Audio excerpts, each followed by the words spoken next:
Sebelum mencoba, alamatnya saya lengkapkan dulu ya, seperti ini. Di actionnya kita buat lengkap. Ya, kita buat lengkap. Kenapa? Karena ini halaman aktif, harus sambil menjalankan SAM. Nah, sekarang apa yang akan kita kirimkan? Nah, form itu punya namanya komponen form. Ya, kalau kalian belajar form nanti dia punya beberapa komponen inputan. Inputan untuk form. Inputan untuk form itu bisa berupa input semacam text box, kemudian text box yang luas itu namanya text area, atau checkbox sesuatu yang bisa dicek, dicentang.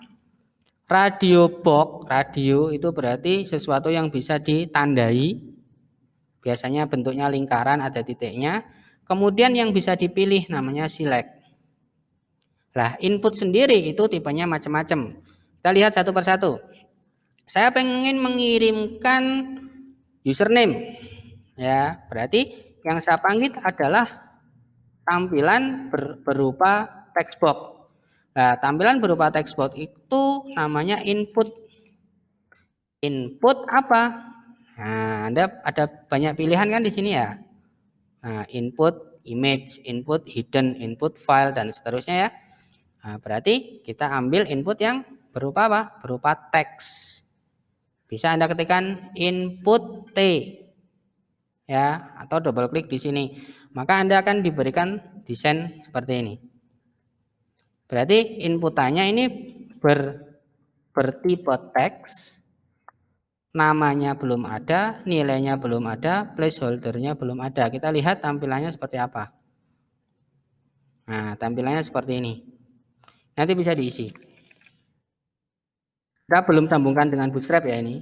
Kemudian, apa itu placeholder? Placeholder adalah keterangan yang muncul di atas permukaannya input di sini. Tetapi nanti keterangan itu akan hilang kalau diisi oleh user. Contohnya misalkan saya kasih keterangan, di sini adalah placeholdernya adalah ketikan username Anda. Maka di sini akan muncul seperti ini. Nah, pada saat nanti saya isi, maka itu hilang. Jadi semacam panduan saja. Kalau isinya kosong muncul. Itu namanya placeholder. Kemudian yang tadi saya contohkan seperti ini, yaitu nama variabel, itu di dalam komponen input itu disebut dengan name. Name-nya itu apa? Itu berarti nama variabelnya. Misalkan namanya di sini adalah username. Jadi nanti kalau ditangkap, kalau pengen ditangkap, ya pengen ditangkap atau namakan sama dengan ini ya, nm user, nm user. Maka cara nangkapnya di sini ya pakai metode sama seperti link tadi, dengan metode get nm user,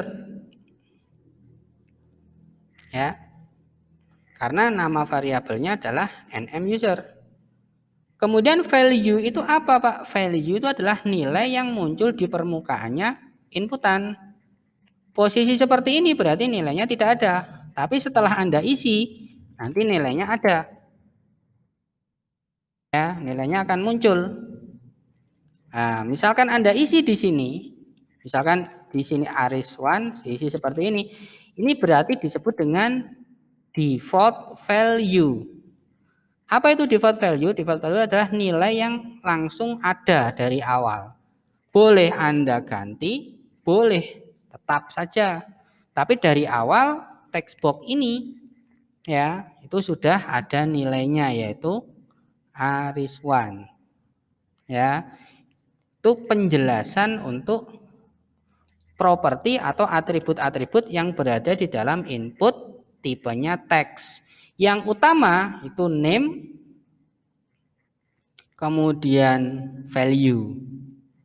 Nah, value ini boleh Anda isi, boleh tidak. Kalau tidak, berarti dari awal dia tidak ada isinya. Kemudian ada placeholder. Placeholder itu penjelasan yang muncul di permukaan text box. Ini pun boleh Anda gunakan, boleh tidak. Karena nanti Bootstrap juga menyediakan semacam ini. Apa ini Pak? Ini disebut dengan label. Kalau Anda pakai Bootstrap, ini bisa dimunculkan. Maksudnya area ini suruh mengisi dengan email. Jadi tidak usah ada placeholder, itu orang sudah paham ini suruh ngapain. Ya, tuh. Kemudian apalagi Pak? Properti yang bisa muncul di dalam input. Properti yang bisa muncul di dalam input yang lain itu adalah apakah inputan ini dikunci atau tidak. Ada namanya disabled. Disabled saja ya, seperti ini. Kalau Anda tambahkan properti disabled, itu berarti inputannya akan dimatikan, dikunci, tidak bisa dipakai. Nah, ini tidak bisa ditunjuk. Pada saat kalian disabled sebuah komponen form, maka nilainya pun tidak akan dikirimkan. Itu yang harus Anda catat. Jadi kalau nanti datanya dikirimkan, bagian ini tidak akan dikirimkan. Karena apa? Karena dia disabled. Ya, kalau mau tetap dikirimkan, walaupun lokasinya itu dikunci, maka jangan disebut, tapi Anda ganti dengan read only. Ya, read only. Read only itu tampilannya seperti ini. Jadi lokasinya masih bisa ditunjuk, ya ditunjuk seperti ini bisa, tetapi diisi ulang enggak bisa. Ini enggak bisa diketik. Ya, misalkan saya ngopi ini ya, saya copy, klik kanan copy, taruh di sini klik kanan, enggak ada paste-nya di sini. Tidak bisa di paste, tidak bisa diisi dengan ngetik ataupun diisi dengan paste, itu tidak bisa. Ya, itu namanya read only, dan posisi read only ini datanya masih bisa dikirimkan. Contohnya misalkan di sini ada defaultnya Ariswan ya, misalkan seperti ini. Tapi Ariswan ini tidak boleh diedit. Ya, ini cukup di read only. Datanya tetap ada, ya muncul, bisa dikirimkan. Ingat-ingat bisa dikirimkan, tetapi datanya tidak boleh diedit. Itu cukup Anda pasang atributnya read only. Kemudian ada kalanya inputan itu wajib diisi. Wajib diisi itu berarti propertinya namanya required. Required itu artinya lokasi ini wajib diisi. Tapi kalau required pasangannya biasanya tidak dengan read only ya. Pasangannya ya biasa saja required. Berarti lokasinya nanti itu wajib diisi. Bagaimana kalau tidak diisi? Akan muncul warning bahwa lokasi ini belum diisi. Ya, taunya dari mana Pak? Taunya kita harus membuat tombol pengiriman. Nah, tombol pengiriman itu tipenya juga input sebenarnya. Tapi input untuk melakukan submit namanya. Input submit. Nah, ini. Ya, input submit. Misalkan namanya adalah btn simpan. Value-nya adalah login. Misalkan seperti ini. Kita lihat tampilannya muncul tombol login. Ya, muncul tombol login. Nah, tombol ini tipenya disebut submit. Tipe submit, input tipenya submit itu fungsinya untuk mengirimkan variabel input ke alamat action menggunakan metode apa terserah, bisa get, bisa post. Lihat ya, posisinya ini sudah ada datanya ya. Kemudian di sini saya matikan salah satu dulu. Yang ini tidak saya kirimkan, belum ada variabelnya. Bisa matikan dulu. Ya. Kita lihat apakah berhasil terkirim atau tidak. Saya refresh, saya tekan login, maka berhasil terkirim. Saya back, saya ganti menjadi nama lain, misalkan enter, maka juga akan terkirim. Bagaimana kalau dikosongi? Kirim, tidak mau. Please fill out this field. Ini nggak mau dikirimkan. Kenapa? Karena ada property required. Seperti itu ya. Kemudian metode get itu efeknya seperti apa, Pak? Lihat, kalau ada isinya, kemudian saya login, di atas Anda lihat.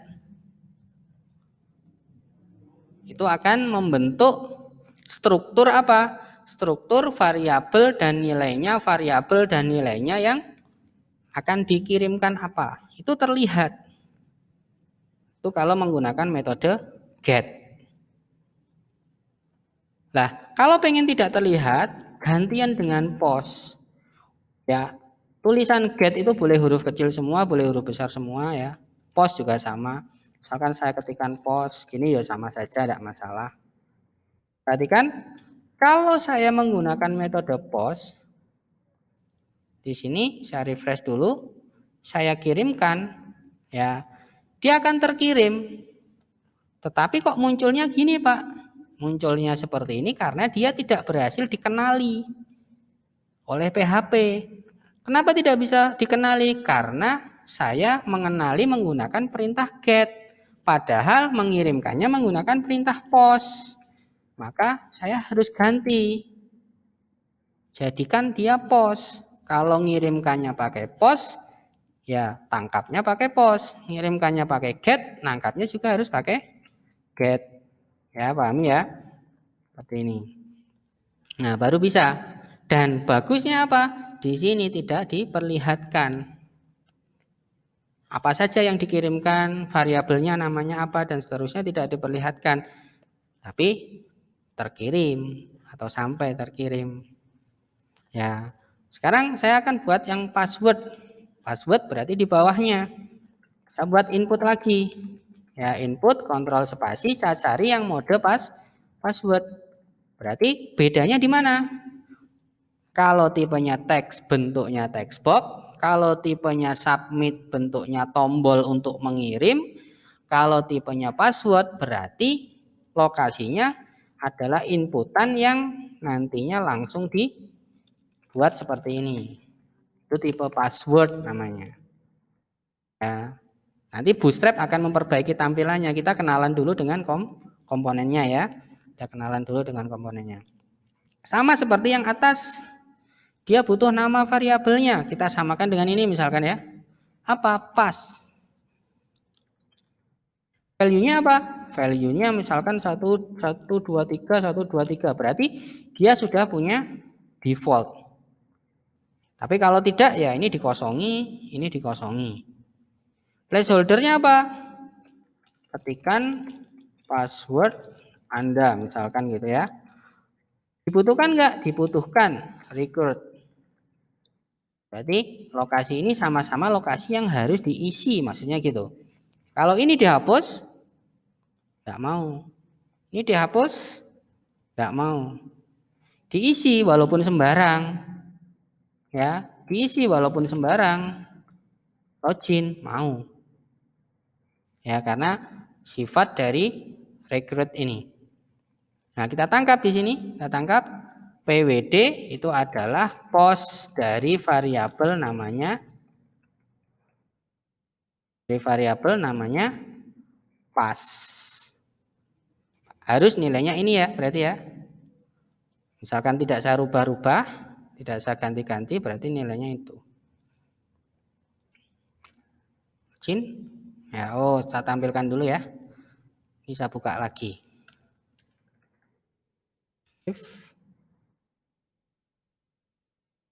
Nah, ini passwordnya. Sama ya. Saya ganti di sini misalkan Budianto, passwordnya 789 login. Budianto 789 dan di atas bersih. Tidak ada embel-embel nama variabelnya, nilainya apa dan seterusnya dan seterusnya. Nah, ini dasarannya ya. Jadi kita kenalan dengan komponen form, ya tag form, kemudian tag input dengan beberapa tipe. Ada teks, ada tipe password, ada tipe submit. Apalagi tipe inputan Pak, macam-macam ya. Ini bisa juga ditipekan date, bisa ditipekan number, bisa ditipekan, nah seperti ini ya, date. Date itu nanti bentuknya seperti apa Pak? Bentuknya bisa memunculkan kalender, ya semacam ini. Memunculkan kalender itu tipe date. Tipe apa lagi? Untuk name dan value tidak usah saya jelaskan lagi ya, sama maksudnya. Placeholder itu juga sama. Ada input lagi number, bentuknya number. Berarti ini nanti bisa diisi, hanya bisa diisi dengan angka. Ini diisi ABC tidak mau, ini bisanya diisi angka. Dan bisa dinaik turunkan. Nah, seperti ini. Atau desimal, angka-angka yang desimal itu juga bisa. Ya. Nah, khusus untuk tipe number ini nanti dia punya atribut karena angka ya. Atributnya apa? Tambahan atributnya apa? Tambahan atributnya itu bisa ada namanya min. Minnya berapa? 0 misalkan gitu ya. Jadi di sini saya isi misalkan 10. 10 itu kalau saya kurangi, turunkan kan sampai posisi 0 ya. Ini tidak bisa turun lagi. Beda kalau tidak dikasih min. Atau minnya tidak disetting. Apa yang terjadi kalau tidak disetting? Misalkan awalannya 5, diturunkan. Nah, ini bisa negatif. Jadi min itu di dalam input bertipe number itu adalah batas bawah. Demikian juga dengan max, itu namanya batas atas, tertingginya berapa. Ya. Ingat ini berada di tipe number. Min maxnya berapa? Misalkan maxnya jangan tinggi-tinggi 10 gitu aja ya. 10. Berarti di sini di refresh ya. Ini kalau dinaikkan 10 sudah tidak bisa naik lagi. Seperti itu. Kemudian properti apa lagi yang bisa dimunculkan di sini? Read only. Step namanya ya. Step itu berarti kalau saya nekan tombol ke atas tadi, nih, itu naiknya berapa? Atau saya nekan turun, turunnya berapa? Misalkan saya tulis seperti ini. Jadi stepnya itu ini. Ya. Stepnya berarti ini. Kayak gini ya.